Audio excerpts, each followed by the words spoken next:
ஆதவனின் சிறப்பு பார்வை. ஈழத்தமிழர்களுக்கு நீதி கிடைக்க சர்வதேசம் உதவ வேண்டும். இலங்கையில் நடைபெற்ற போர்க்குற்றங்கள் மற்றும் மனித உரிமை மீறல்களை நம்பகமான பொறிமுறையின் கீழ் விசாரணை செய்வதற்கு வெளிநாட்டு நீதிபதிகளையும் விசாரணையாளர்களையும் உள்ளடக்கிய கலப்பு நீதிமன்றத்தை அமைத்து உண்மையை கண்டறிய வேண்டுமென்று ஐக்கிய நாடுகள் மனித உரிமை பேரவை தீர்மானம் நிறைவேற்றியுள்ளது. அந்த தீர்மானத்தை அமெரிக்கா முன்னின்று வாக்கெடுப்பு நடத்தி நிறைவேற்றியதும், அதற்கு ஜனாதிபதி மைத்திரிபால சிறிசேன மற்றும் பிரதமர் ரணில் விக்ரமசிங்க ஆகியோரின் நல்லாட்சி அரசாங்கம் அனுசரணை வழங்கியிருந்ததும் தெரிந்த விடயம். நல்லாட்சியை ஏற்படுத்த அமெரிக்கா உள்ளிட்ட சர்வதேச பங்களிப்புகளும் இருந்துள்ளன. அது தவிரவும் மஹிந்தவின் ஆட்சி காலத்தை வளைக்க முடியாமல் இருந்த சர்வதேச நாடுகளுக்கு மைத்திரிபால தலைமையிலான நல்லாட்சி அவசியமாகவே இருந்தது. ஆகவே நல்லாட்சி அரசுக்கு அமெரிக்கா உள்ளிட்ட சர்வதேச நாடுகள் கூடுதல் வரவேற்பை வழங்கின. சர்வதேச நாடுகள் வெளிக்காட்டிய வரவேற்பும் நம்பிக்கையும் நல்லாட்சி அரசை குதூகலமடையச் செய்தது. அந்த புழுகத்தில் இலங்கை மீதான சர்வதேச குற்றச்சாட்டுக்களை விசாரணை செய்ய வேண்டுமென்ற கோரிக்கைக்கு நல்லாட்சி அரசே முன்னின்று அனுசரணை வழங்கியது. போர்க்குற்ற விசாரணையும் மனித உரிமை மீறல் விசாரணையும் மஹிந்தவையும் மஹிந்தவின் சகாக்களையுமே குற்றவாளிகளாக இனங்காட்டும் என்றும் அவர்களையே தண்டிக்கும் என்றபடியால் ஒரே கல்லில் இரண்டு மாங்காய் அடிப்பது போல் மனித உரிமை பேரவை கோருவதைப் போல் கலப்பு விசாரணை பொறிமுறையை செயற்படுத்தினால் சர்வதேசத்தையும் சமாளிக்கலாம், மஹிந்த கொம்பனியையும் தண்டித்து அரசியலில் இருந்து ஓரங்கட்டலாம் என்று நல்லாட்சி அரசாங்கம் திட்டம் தீட்டியது. ஆனால் போர்க்குற்ற விசாரணையும் மனித உரிமை மீறல்களும் தனியே மஹிந்த ராஜபக்சவோடு மட்டும் தொடர்புபட்ட பிரச்சனை இல்லை. அதில் கையை வைத்தால் அது படைகளையும் பயங்கரவாதத்தை எதிர்த்த பெரும்பான்மை சிங்கள மக்களையும் குற்றவாளிகளாக குற்றவாளி கூண்டில் நிறுத்துவதற்கு ஒப்பாகும் என்பதை நல்லாட்சி அரசாங்கம் தாமதமாகவே புரிந்து கொண்டது.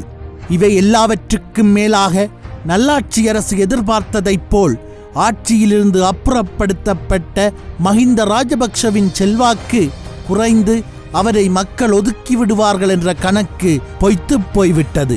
மறுபக்கத்தில் நல்லாட்சி அரசு பதவியேற்று இதுவரை செயற்படுத்திய திட்டங்கள் மக்களின் வரவேற்பை பெறவில்லை.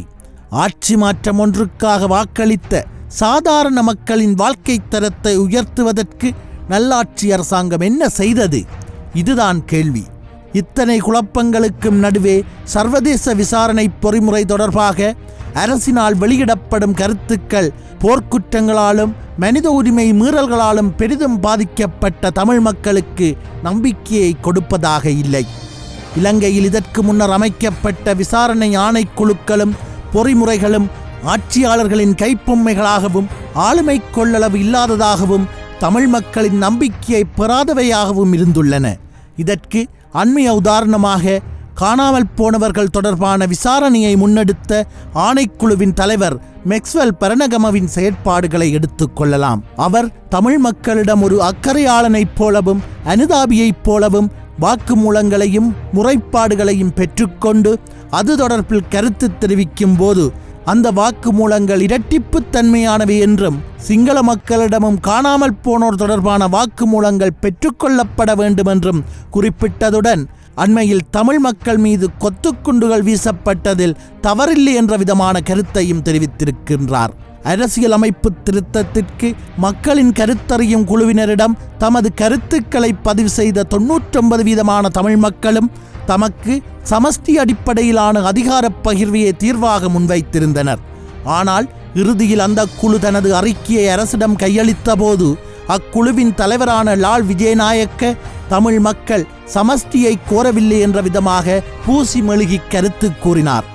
இப்படியானவர்களே அரசாங்கத்தின் கைப்பொம்மைகளாக செயற்படுவதால் தான் அரசாங்கம் அமைக்கும் உள்ளக விசாரணை பொறிமுறை எவற்றின் மீதும் தமிழ் மக்கள் நம்பிக்கை இழந்து நிற்கின்றார்கள். இதைத்தான் ஐக்கிய நாடுகள் மனித உரிமை பேரவையின் ஆணையாளர் அல் ஹுசைன் தனது அறிக்கையில் தெரிவித்துள்ளார். அதற்கு பதிலளித்த இலங்கையின் வெளிவிவகார அமைச்சர் மங்கள சமரவீர விசாரணை பொறிமுறைக்கு சர்வதேச பங்களிப்பு பெற்றுக்கொள்ளப்படும் என்று உறுதியளித்தார்.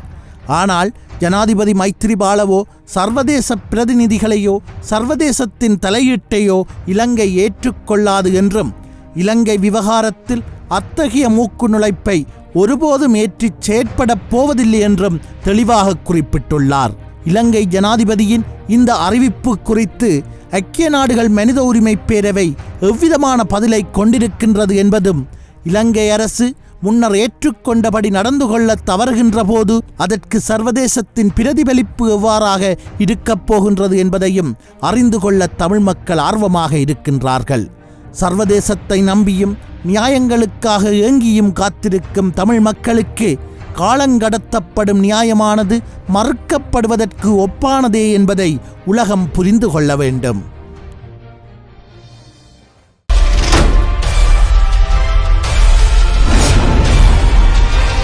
ஆதவனின் சிறப்பு பார்வை.